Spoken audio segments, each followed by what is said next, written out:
Welcome back to another episode of Rock Boys Football Dill Wednesday afternoon. I think some largely expected news for the Ohio State fans who followed this program pretty damn closely. Brian Hartline promoted to the offensive coordinator spot heading into 2025. The first question that we have to talk about is Brian Hartline going to call plays in the 2025 year? My initial reaction that this makes too much sense, and kind of similar how we just talked about the offensive line coach Tyler Bowen. It's not the flashiest move, right? It's not Chip Kelly, it's not Bill O'Brien, but it's a move that makes way too much sense for a couple of different reasons. One, continuity, right? You look at Ohio State, what they have been as a program, you want to keep a good thing going, and Brian Hartline's been a very big part of that. I think secondly, and what the biggest concern a lot of Ohio State fans probably will have with this is, hey, can Brian Hartline call plays like the best of them? That's an unknown, right? What makes me feel better about this situation for Ohio State fans is that your head coach is Ryan Day, one of the best play callers that we see in the country. You have two other members on the offensive staff that have experience calling plays, in both Billy Fessler and Tyler Bowen coming from Virginia Tech. You've put this staff in a spot where you can, for lack of better terms, take a little bit of a gamble on Brian Hartline stepping into this position because of the staff you've put around him. And look, at the end of the day, if you did not promote Brian Hartline, he was probably not going to stay at Ohio State. And again, he stayed at Ohio State. He bleeds Ohio State football. We all know that. But the noise was heating up around Brian Hartline, potential offensive coordinator positions, even some head coaching positions.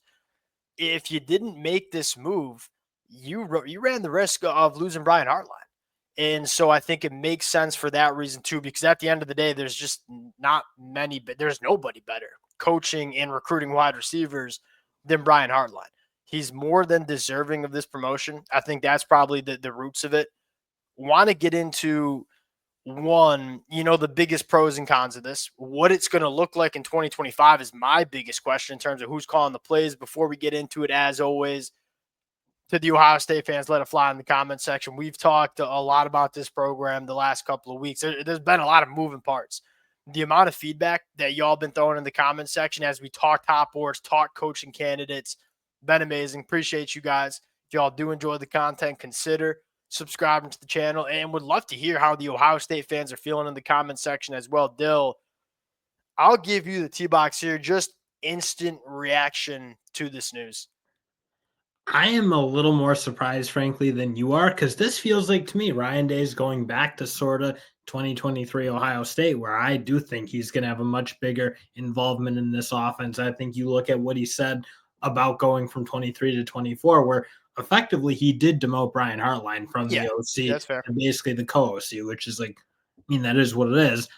But I do think bringing in Chip Kelly was a little bit of a demotion. I do agree with that. And that's where I look like. So do I think Ryan Day is getting back involved in the offense? Probably. I look like if he felt that way, he wouldn't have made the move last year. If he felt like Brian Hartline was going to be his OC, that wouldn't have been necessarily the case. So I think this is much more to do with what you kind of said, being able to keep Brian Hartline in the fold. Because at the end of the day, you are right. He's kind of been the engine to this program. Because you look where the best players on this Ohio State team have been for the most part. It's been the wide receiver position. Those guys have produced. They've been the leaders of this team. Jeremiah Smith was about as involved as anyone winning the national championship in 2024. So I like that you're going to make this move. Yeah, you want to keep Brian Hartline, but I do wonder, like, are they going to go back to 2023? Well, that's the question. Bad, what I don't think you're appreciating here is that, like, coaches can mature and get better. And you look at Brian Hartline, he's, been with Ryan Day for what? It's like 7 years now that he's been with this Ohio State program, learning from one of the best in the game. He also got the opportunity for the last 12 months to learn from Chip Kelly, who's another one of those guys who's one of the best in the game.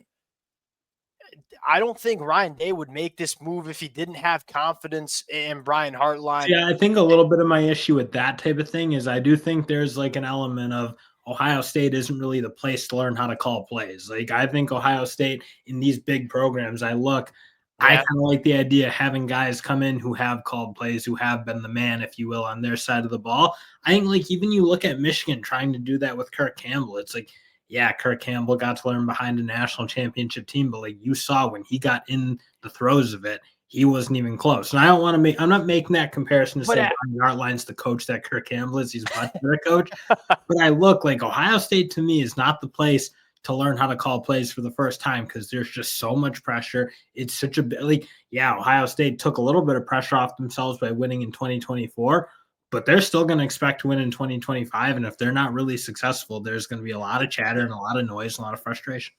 yeah, well, that's how it is with any college football program, 100%. Now, No, but it's not comparable to like what if you called plays at Western Kentucky or West Virginia, even like those programs that are far below the Ohio thing State. is, I Dill, think if they're you better if you places. let Brian Hartline walk to go learn how to call plays, he ain't coming back. That is At true. least in my opinion. Again, it's a little bit of a gamble because there might be some growing pains with him calling plays, and it's not ideal to hire an offensive coordinator if Brian Hartline, in fact, is going to call plays in 2025. Is it ideal that he has very little experience calling plays? No, absolutely not. Not ideal.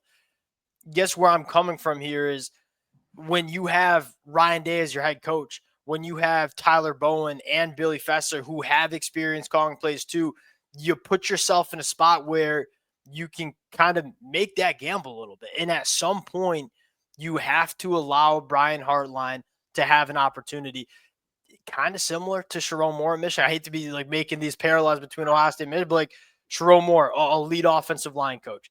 At some point, you have to give him the opportunity to become the offensive coordinator, or else he ain't going to be in Ann Arbor anymore. He's going to go somewhere else. Someone else is going to hire him to call plays.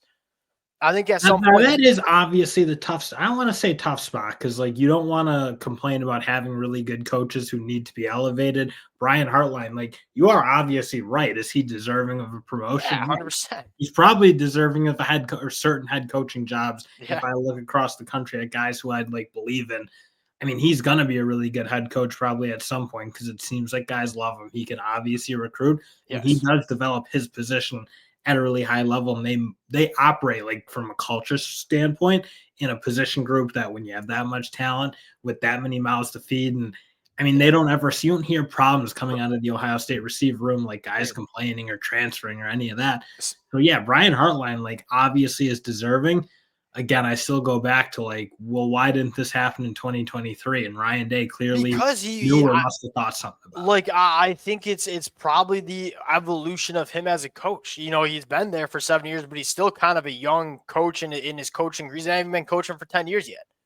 And so I think there was an element of, hey, maybe you're not ready. Let's see if you're ready 24 months from now. And obviously, look, here's where I'll come from is Ryan Day could have gone out and gotten a big fish. There's no secret about that. You know, if Ohio State wanted to go out and land a massive name that would be trending all over Twitter, they certainly could have done that. But to me, this tells me Brian Hartline now has, for lack of better terms, kind of earned it and earned the trust of Ryan Day. Now, again, we're going to see if he's going to be calling the plays in 2025. And Dill, even if it doesn't work, say you play 3-4 games, and I think you open up against Texas, but say it gets off to a rocky start. Well, guess what? Ryan Day can always just pick up the reins and call the plays, and that would not be a disaster.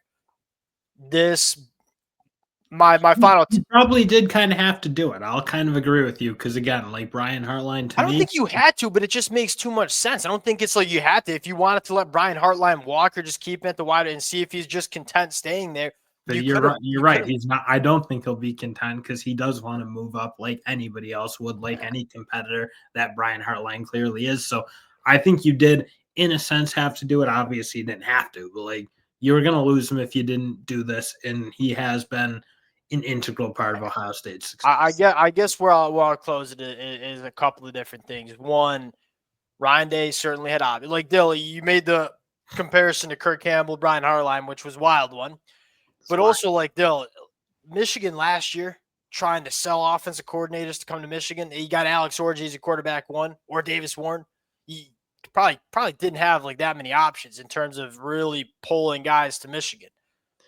Fair. Ohio State had that. Ohio State could have gone out and gotten plenty of names interested in the offensive coordinator job. Number 2, Ryan Day knows Brian Hartline, works with him every single day, has a very good sense if he's ready or not. And then number 3, again, the position that you are in as a program and with what you have on staff, starting with head coach Ryan Day, it allows you to take a risk. Yeah, it's not ideal. He's never called plays. But I do think having Ryan Day as your head coach allows you to take this gamble. And to me, it makes too much sense. We'll close it out there. I think it makes it. Okay, sorry, a little rambling, but I want to close out on this. Promoting Brian Hartline, a deserving candidate to your offensive coordinator spot, is well worth it when the risk is you lose a guy that has really contributed to the Ohio State success the last couple of years. Appreciate you guys rocking with it. We'll obviously be talking about this plenty in spring practice going into 2025. Ohio State fans, let it fly in the comment section. If y'all do enjoy the content, consider subscribing to the channel. Appreciate you guys. We'll talk to y'all later. Peace.